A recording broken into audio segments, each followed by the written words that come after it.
So TC software stands for Tandberg codec software.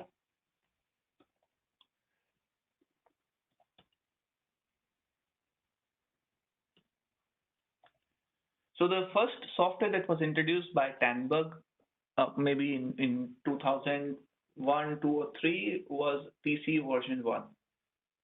So 1.0 was the first version that was released by Tandberg at that time. With time, similar to what we have with other Cisco products, there are some patches, there are some upgrades, there are some new features, some bug fixes that comes in, and yeah, a new software is released. So maybe 1.1, just consider 1.1 was the next image. Later on came up with 1.2, 1.3, and they may have come with 1.4 also later on. So these are minor changes to the software. The actual base code is still the same, and this is called a minor release. This software is called a minor release software. Okay.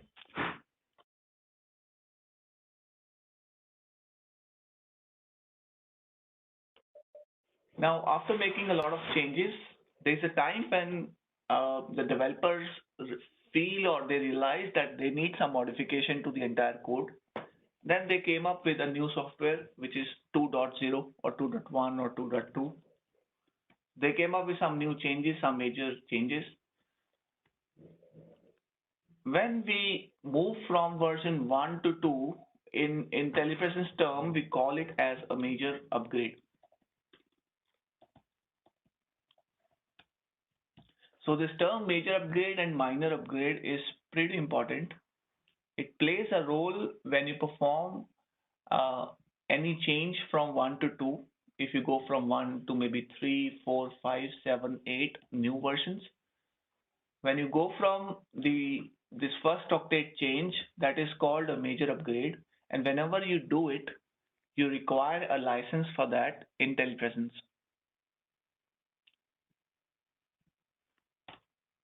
Next, maybe after 6 months or so, they came up with new version 1.1, 1.2, 1.3, something of that sort. At this point, they made some changes to the codec software. There was a change to the complete codec software.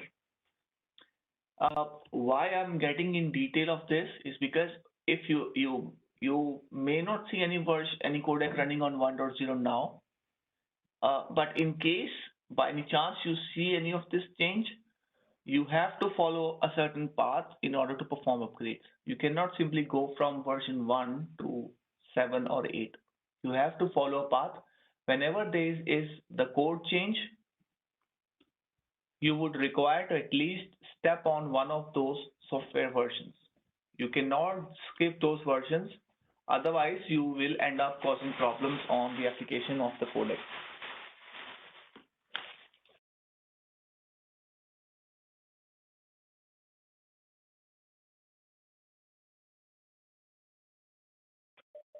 So consider this was the version 3.0, 3.1, 3.2 where we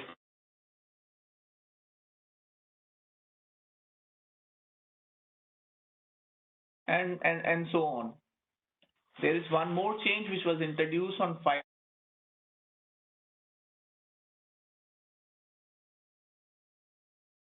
If you're planning to move from version 1 to 2, it's fine. You can perform an upgrade. You require a license because it becomes a major upgrade. And whenever you move from this version 1 to 2 or 1 to 3, you would require a license key of the version you are performing an upgrade for. So if you are going to version 3 from 1, you just need a license for version 3. You don't require a license for the intermediate. If you are moving to that intermediate version, yes, you would require a license for that version. Otherwise, if you're just moving from 1 to 3, you just require a license for 3. Then there were some code changes on version 5.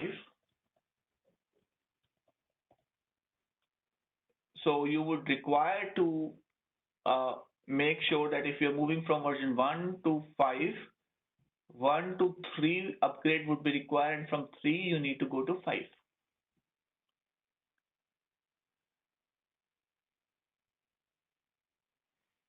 Okay, so yeah, this was the change. One more thing which I remember was, till this point, the password for your codec would be Tandberg by default. Okay, till version 5, the password was Tandberg. When you move to version 6.0, 6.1, 6.2, there are again changes to the application. So make sure, so at this point, the password become blank. So if you have any codec which is running on 1, it will follow the code which has a password of at least Tandberg. If you try to upgrade from 1 to 6 directly, there's a chance that it may upgrade, but it may break up the old password you had, and it may not accept the last password you assigned it. I've seen problems like that with customer because of the code change. Uh, this version does not understand that how the password would be blank in the code part, how it has to take it off from the current list. Hence, you require to perform a step upgrade. This will be one of the major change that you would need. Whenever you perform upgrade, just go through it. Till this point, version 6, we had admin access to our codecs and root access was also available. Because it was Linux, people or customer used to log into root and used to make some modifications to the root level of our codecs to enhance the features and all of the Linux OS. This is a point where Cisco started taking over. Acquisition was done somewhere on version 4. Tandberg Cisco acquisition was done somewhere here, but I think from my understanding, when this password got blank, this is a time when Cisco took over. I think their developers started making modifications to the code, or they took the initiative to do further changes on the code. That's why you will see these changes in here. So till this point, version 6 root was there. From version 7.0, it was same, no change as such. It was kind of a same behavior. You can simply perform upgrades. From version 7.1, there were a number of changes that were introduced. Number 1, they removed the root access to our codecs. Cisco said we would not give root access to our customers. We would not let them make changes to our software code, because that in turn creates some problem to the application we are running, which is TC software on Linux. Hence, whatever features or whatever changes you require on the root level, we will just add it to the admin prompt. So on the admin level, they will give some access of the root.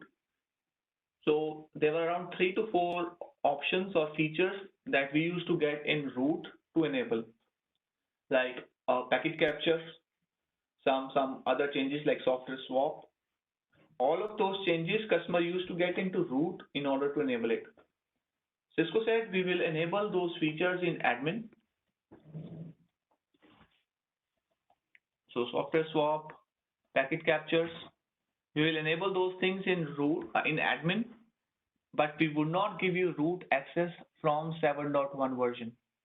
Hence they removed it. The only thing they introduced here was they give a remote support access to customers. I'm not sure if the same mechanism is there with other products. I know with telepresence and CUCM, we have this remote support concept. So this remote support access is nothing but it's a user that is defined on our codecs. It's a read-only root access.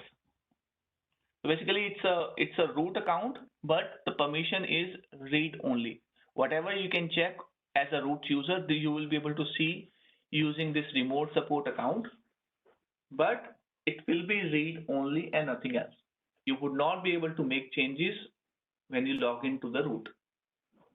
This remote support account, you have to get into our codec, enable this feature. Once you enable it, it generates a code for us. One option which is called remote support. You basically turn it on from this interface. Once you do that, it is active for 1 week. And the moment you turn it on, it creates a code. Customer has to copy that code, share with TAC. We will generate a password from one of our tools. So we basically generate a code for them.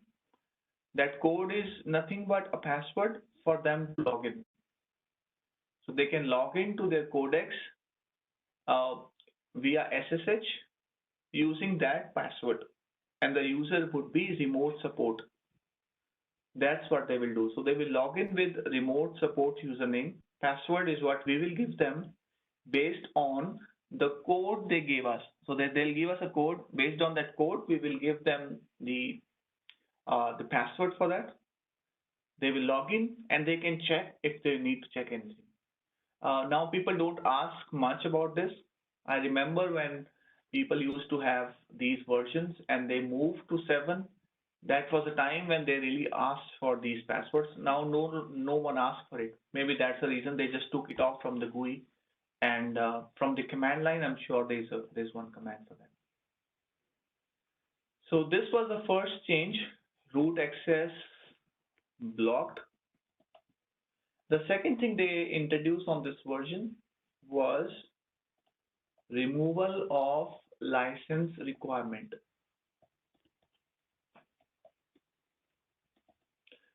So as I said, we require a license key, which we call as release key. So this is a key or a license that we require whenever we go from version 1 to 2, 1 to 3, 1 to 4, 4 to 5, 5 to 6. Whenever there is a major change, we require a license for that to work. If you don't have the license, it will start throwing an error message on the screen and would not let you make calls. If one wants to make calls, they would not be able to make any calls out from the unit. It will say the license is missing. You would require to, customer would require to reach out to TAC in order to get the license key. Licensing team will only give a license or a product key if your device is running under a valid contract. If they don't have a valid contract, they may refuse support for those codecs. So this was the changes or the modifications the software has been introduced with. The next version change was, I think, TC 7.3.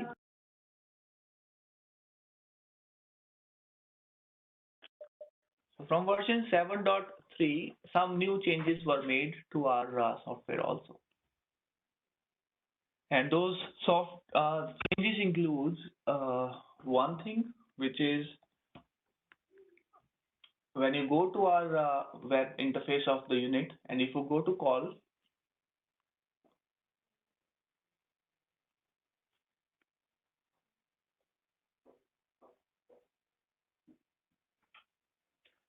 so there are two windows in here.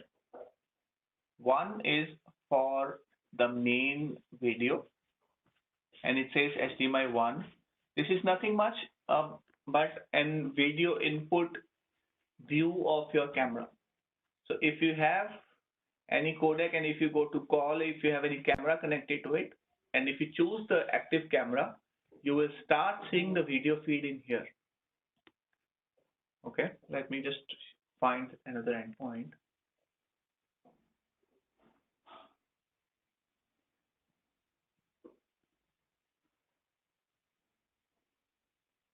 So this is another endpoint. It's running on old version. Let me show you that remote support activation thing that I was talking about. So this is that remote support, and you click on create user. This is a code which is valid till 17th. So yeah, 7 days from today.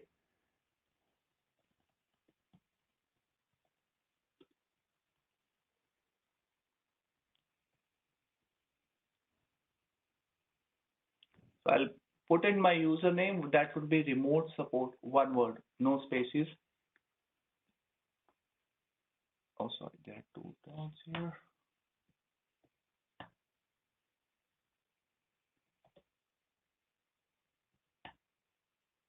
And I'm logged in.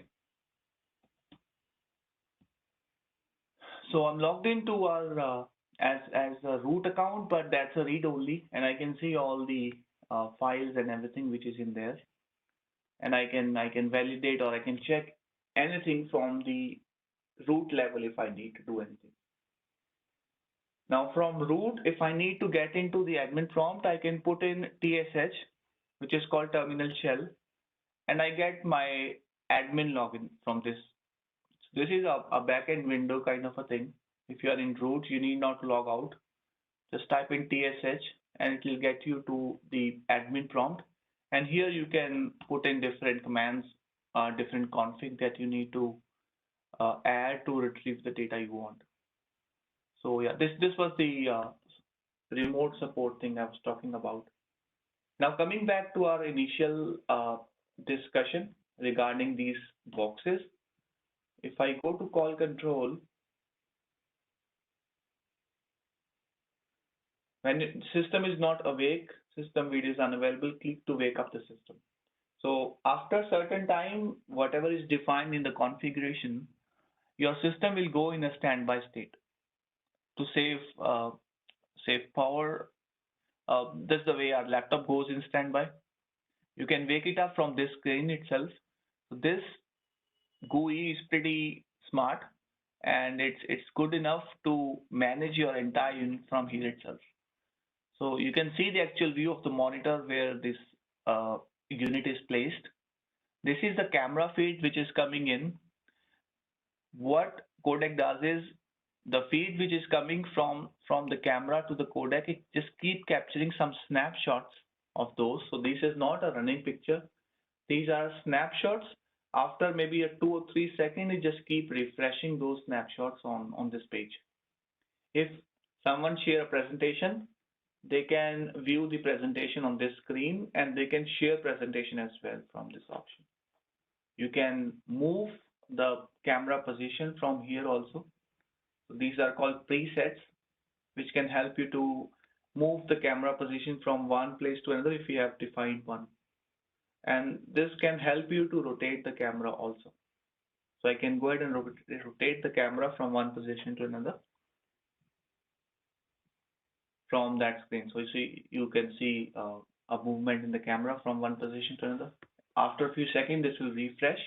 Yeah, so we got a new location or a new image from the camera. So this is how you can manage your device under call control through this option, which is a snapshot option. The reason why I'm giving you detail about this is because there were some changes that were made by our developers when the units were on TC 7.2 or I think 7.3. They wanted some restriction on it. So they plan to make this option as a part of your config, not just an auto enable thing. So partner, they used to, when they raise case with us and they need to troubleshoot, they used to just check the screen and check if no one is in the room, and they used to use these endpoints for testing. What Cisco did was they just turned this option off to make just to make it more secure, so that no one can just get into the GUI, access the web, and make the change and just keep monitoring whatever is going on. Maybe there's a discussion going on, they are sharing presentation. They didn't want anyone to just get in and get a snapshots or take screenshots for those presentation, which is important, or those things. And one more thing they introduced was, when you enable it from the touch panel, you will start seeing the feature here. But if someone get into the web interface of this unit and start monitoring this, on the monitor screen, on that screen itself, there will be a message saying that someone is monitoring you. through web interface. So that was people didn't like it. So some partner raised a complaint regarding that. They said it's not good because when they are troubleshooting and if some customers see a message on their monitor, they get scary that someone is monitoring. Maybe it got hacked or something or whatever. They don't want such kind of messages. So we saw a lot of forums, lots of sites complaining about this problem. From I think 7.3.2, they removed that message. So they removed message which says someone is monitoring you. But what Cisco said at this point was, we will give you this option, but you need to buy this because it was released on Cisco forum or Cisco portal as well, and customers were made aware about this change. Okay. Now with all the new products they purchase, I think it becomes a bundle key. I think it's a $0 key now. The key is called remote monitoring. That means we are monitoring this unit from remote location. It's called remote monitoring key. If customer says that these boxes are not visible, or it says you require a key, this is the problem he is encountering. They need to get a remote monitoring key. This version, there were some more modifications to the code and which introduced some compatibility with the old hardware. I want to show you how the camera used to, the remote control and other stuff used to look like.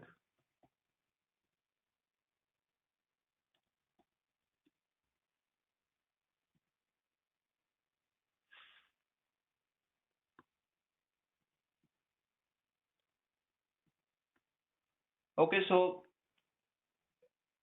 when I joined Tandberg Cisco team, that time TRC3 version was one of the remote models that used to look like this. You used to have a Tandberg sticker at the bottom, all the colorful buttons on top. This was the TRC3 remote control, so any remote control used to work with any codec that we had in Cisco. Based on the TC software that we had in past, what kind of layouts, what kind of settings we have on the GUI, on the OSD on-screen display, the buttons were aligned accordingly.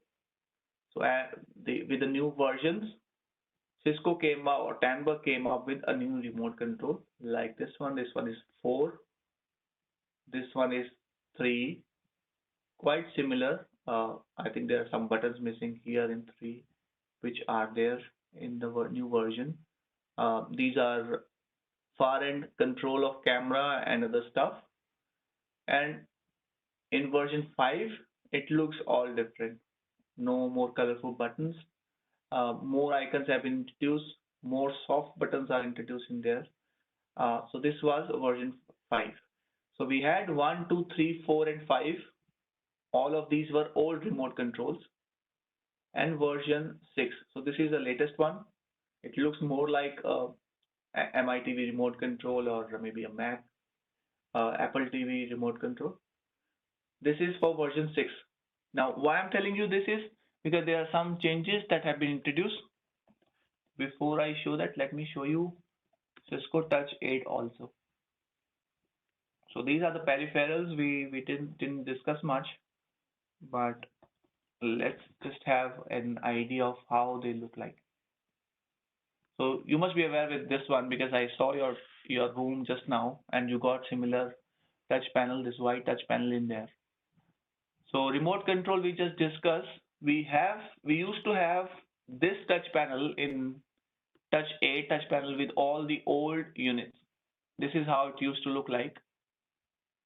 And this is the new one. Okay. Now the changes that have been introduced is from version TC 736. This is when Cisco introduced a new software called CE8. Some softwares were there in market already. We had TC running. We had old version of TC. Then we had our DX. I earlier said that we had DX. Those were running on Android software. Those were there in market as well. So Cisco wanted to have one version or one software. Their plan was to introduce this so that all codecs should look alike. You should not have 5 different softwares and they should look all different. Because of the acquisition, they wanted to have one feel or one look of their products. That's why they introduced this new software called Collaboration Endpoint Software or Cisco Endpoint. The technical term is Collaboration Endpoints. This version was introduced when TC736 was in the market. Okay, so TC736 was there. You require to upgrade your device to 736. This is very important, guys.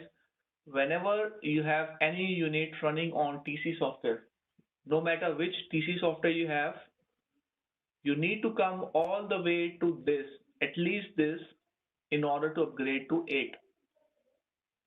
You have 736, 7310, 7314, 7321. Anything above 736 is good for us in order to proceed with CE. But anything below this version would not allow you to upgrade to CE9 because those versions were not aware, or these codes are not aware how to link themselves to this version, and it will fail. CE8 was designed based on 736 code. That is why the upgrade requires this as a baseline. This is a launchpad to take off the plane from 7 version to 8. Otherwise, it will fail. Okay, so I'm repeating again. If you want to upgrade to CE9, CE8, any version of CE, 736 is the base version required. Anything above that will also work. Right now, 736 is not available on Cisco.com. New versions are there. So if you want to perform an upgrade to CE and you have 7320, that will also work. But it should be later than 736. Any version higher than 736 will let you upgrade the codec successfully. There will be no problem. With this introduction, Cisco came up with a lot of restriction at this stage. Okay, Cisco created something called as release notes for version 8 so that customers are aware that when they perform an upgrade, there will be some problems to them. They cannot simply upgrade to CE8. If they try to do it, there are some problems to it. Okay, and those problems are here. So you want to install CE8? Okay. First, you need to know which endpoint model you have. C series, the C series one, C20, 40, 60, 90. Profile series, because profile also has C codec, C series codec. EX series, those are also look-alike C, MX, G1. So when you upgrade your device from TC to CE, C series units,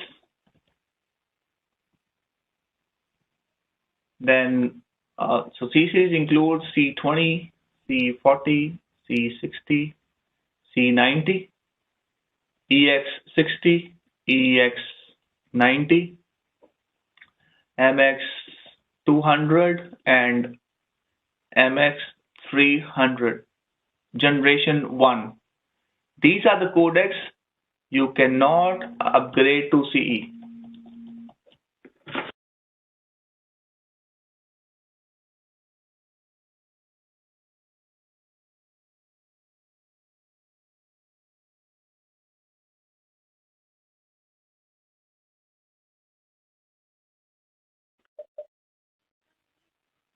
Okay, so the next thing is uh, remote controls that I showed you 1, 2, 3, 4, 5 won't work with CE.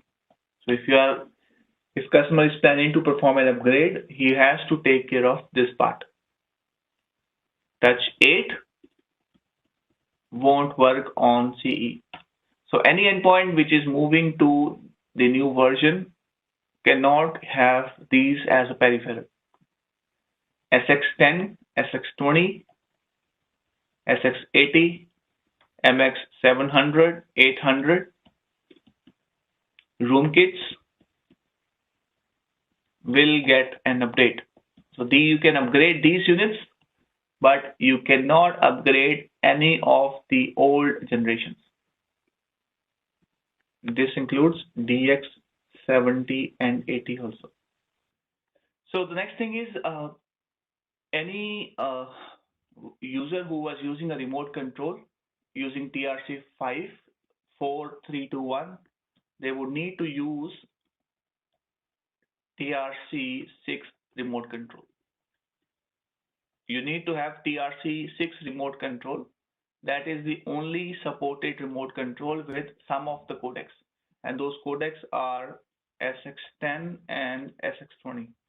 These are the two units that will support a remote control, and that also TRC6 when you upgrade it to CE8. When you move it to CE, if these units were using a remote control, these one, customer have to buy new remote controls. You cannot offer them a replacement because it's a software that we are providing them. You cannot offer them an upgrade of their remote controls. We cannot do it. So customers are aware of it. So they need to have a TRC6 remote control. This one still works if you try to point it to the codec. This will work, functionality works, but it does not allow all features. So the layout design is different on CE code comparing to the old version. So you may not be able to reach out to all options when you scroll down to the using the remote control of the old version.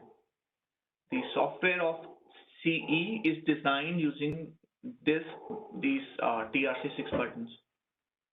So some options may work, but not all. And when they point, you try to use this remote control, you'll start seeing a message that the remote control is not supported. Please use TRC6.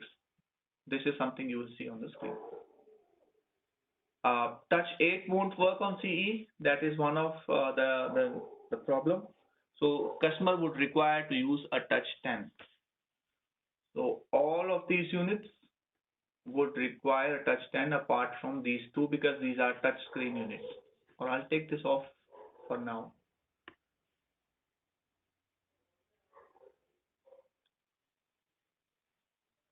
And I think I will remove these as well because this was not there when CE8 was introduced. So I'll keep adding them when they were introduced. Uh, Around this time, Android software was there for DX70 and DX80 units. So these two units had Android software that was in market, and from version 8.2, Cisco introduced support for these two units, the 70 and 80 for CE. So if you have any endpoint or any DX running an Android, they can upgrade their version to 8.2 or later directly, but they need to make sure the Android version is 10.2.5. This was Android 4.1 Lollipop OS. The technical version was 10.2.5. This is the base version of Android that we require in order to move to CE 8.2 or maybe CE 9, any version. They require to have 10.2.5 installed as a OS, as an Android OS version before they upgrade this to CE 8 or CE 9. If they have a lower version than this, upgrade would not happen and it will fail. they have to at least upgrade to this version. We would not support any Android customers now. If they have any problems, you can ask them to reach out to support forum. This version is no longer supported and it's documented in the end of support document also. So we can straight away refuse support on this part.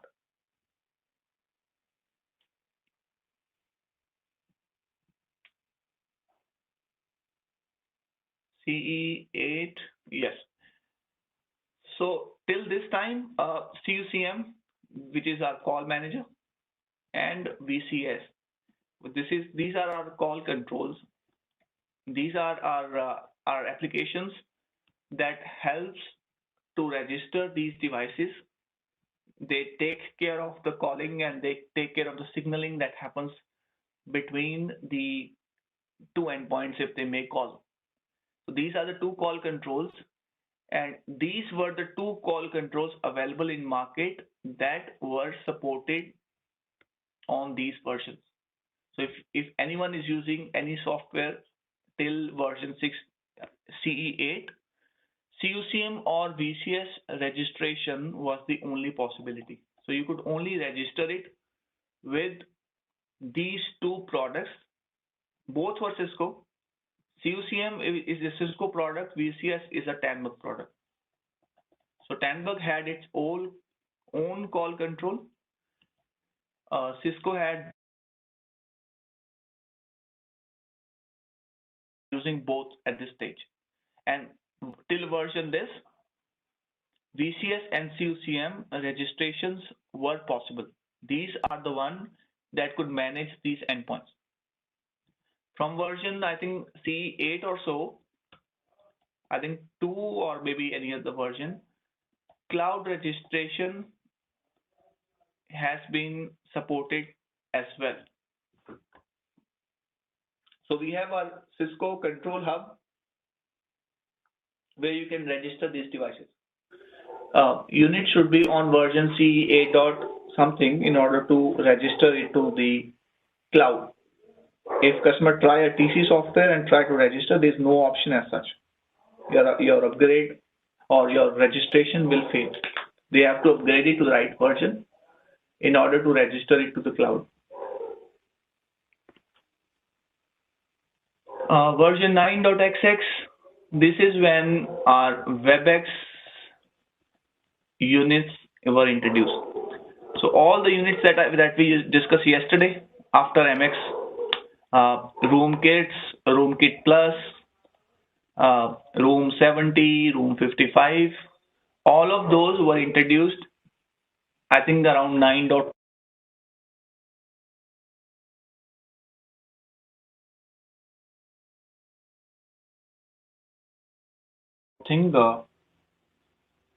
WebEx board. So we did this product as well yesterday. It has a whiteboard feature. It has a touch screen. This one was also running Android as a base software in past. Okay. This software was also introduced from version 9.1.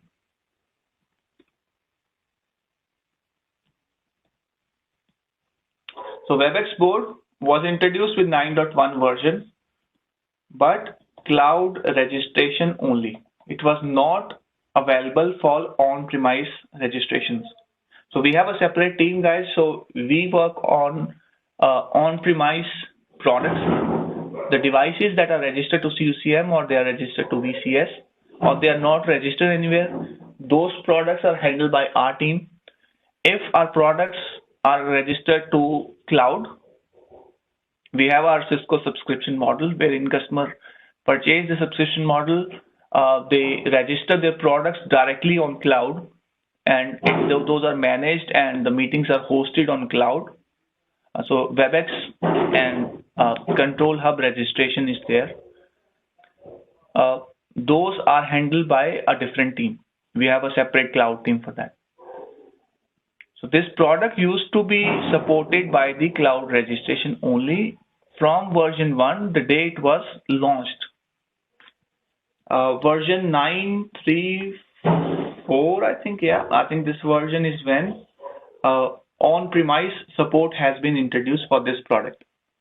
So if customer says he has a new product, maybe it has an old version, you need to get at least this version for him to activate the on-premise feature for him. When I say on-premise, you go to your codec here. Just if you go to your codec and you go to home,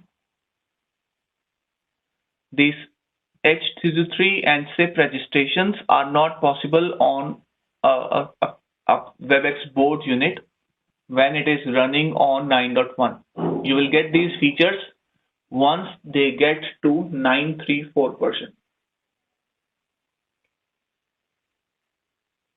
Okay, so yeah, I think that's the last change that I've seen. After this, we just have new versions coming in. So yeah, let me go ahead and share my screen.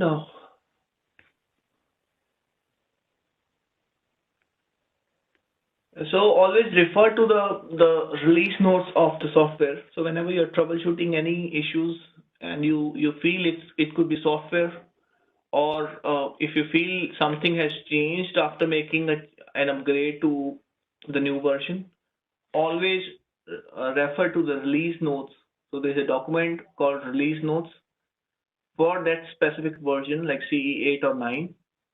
It will give you detail about the in-depth of software, what it does, what changes have been introduced. It will also include the bug fixes we have on that version, include any of the interops that we have.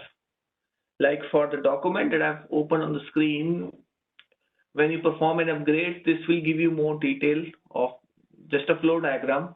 So you you check the model that you have. So if it is among this list, it says SX20 requires either a touch 10 or TRC6 remote control that we just discussed. Are using endpoint running 7.2 or earlier? Upgrade to 7.3.6. So this is what we just discussed before upgrading to CE9. Are your endpoint running TC 7.3.0 or 7.3.1? Again, you need to upgrade it to 7.3.6. So if no, requires is yeah. So basically, you need to have a 7.3.6 version in order to upgrade it to the latest. Make sure 7.3.6 or higher version is there. Further, if you check this document, it explains or give you more in depth of what will work and what will not work. So says note well before upgrading to CE. There are some customers who may come and say, I've done the upgrade, now I'm seeing this problem, I'm seeing that problem. Ask them to refer to this document since everything is mentioned in the document itself. So it says collaboration endpoint is not supported by old legacy software or legacy codecs, C series profile EX MX generation 1. So CE software inherits the fundamentals for TC software, but it should not be a part of the TC family. It's not a part of TC family. A lot of changes have been introduced. So do not consider as a chain of the existing software. It's a new generation altogether. Upgrading from 7.3 or later is supported if your endpoint is running one of these versions. We recommend upgrade 7.3 or later before proceeding to yeah. So this is something which we already discussed. SX20 requires either TRC6 or touch 10. This one has already been discussed. Attempt to pair touch 8 to running CE9 result in an on-screen warning that the specified controller is not supported. Because touch 8 is not supported, you require to have touch 10 only. CE8 requires TMS version this. So TMS is an application that help us to book meetings. So when you book meetings from Outlook, this is an application or a server that runs in the backend, and this application can allow you to book endpoints in a video conference. So that when you start your meeting, this application will add those endpoints in the meeting also. So you can join a video conferencing via this TMS application this will take care of adding those endpoints, and will make sure those endpoints continue to be a part of the conference. So this was all about endpoint, guys, for upgrading from TC to CE. Whenever you want to downgrade your version from CE to TC, you again have to follow the same path. You again require a base version of 736 or later. Make sure you have 736 or later version installed on, you install that version only. If you try, you're running CE8 or CE9, and if you plan to install TC73, maybe 3, which is lower than 736, you will see an error message and the upgrade would fail, or the downgrade would fail, you can say. It should have at least 736 or higher version. Once you install 736 or higher version, then again you can perform another downgrade to any of the version lower than 736. Example, you are running CE9, and if you want to downgrade a version to TC731 or 7.1, you require to download this file or TC73 10, 11, 21, any of the latest one.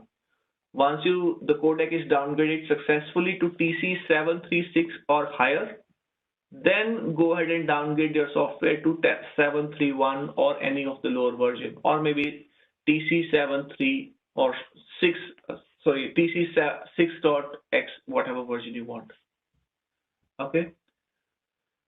That's next thing. Let's move on with the upgrades now.